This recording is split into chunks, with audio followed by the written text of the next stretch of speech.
Okay. Okay. 'Twas the week before Christmas, and before year end comes, PTO was spent so we could stay warm at home. But the office all gathered for one last festive attempt at tolerating each other. Rachel Walter was exempt. I like that. That's a good thing, too. The air was warm with cookies and the smell of hot cocoa. Cheryl arrived with several kittens in tow. That's Cheryl's kitten relocation program. A squeal ran through the building, followed by a one-man stampede as Aileen rushed for the fur balls, leaving Chris lying trampled beneath. Alex took charge of the party, as usual, but quickly gave up on the night as Mark entered in a Santa suit of Clemson orange and white. Yay! I want to pan over to there.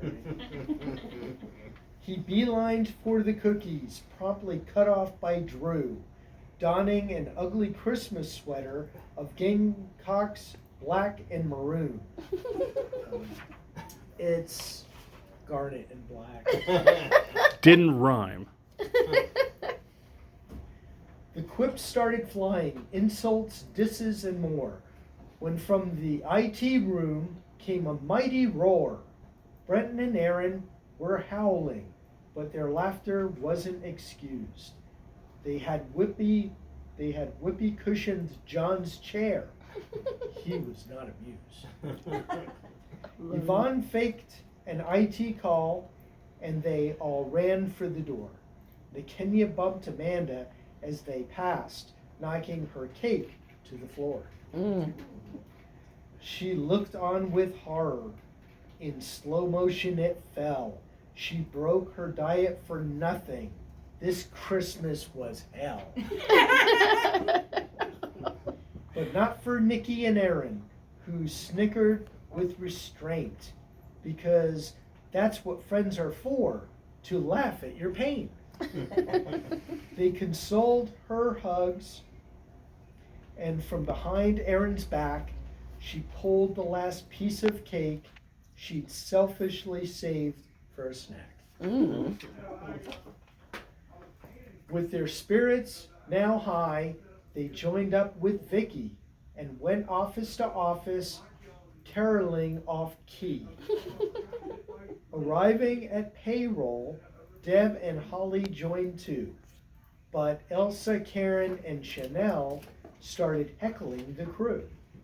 Laura and Christy were cracking up at each joke declared until the caroling dissolved and no smile was spared. Donna and Megan together were under the tree, shaking each present with a weird childish glee. John Trinetti skipped the party. Bobby forgot and worked from home. Thanks, Bobby. Shane told Austin some jokes I can't repeat in this poem. Carl pretended not to hear it and talked to Robert at the bar. Christmas is no time to have to call HR. Further down in the office, Robert and Robin did scheme to decorate Frank's desk in tacky white, pink, and green. Stone distracted his boss with a baby new to the world. And when his back was turned, Robert's plan was unfurled. They went to their work on monitors, desk, chair, and phone. And when Frank finally returned, he sighed, laughed, and went home. If he had turned around first, he would have seen Tom confused. Every time he turned around, his sick wheels had been moved. It took 3 or 4 more times before Kevin pointed out the theft may have been from Liz, who's giggling and slightly out of breath. She burst into laughter, turning back to her keys, pretending to type, which no one believed. Sharon and Fidelia had been watching the show. Liz was guilty as heck, but only they would know.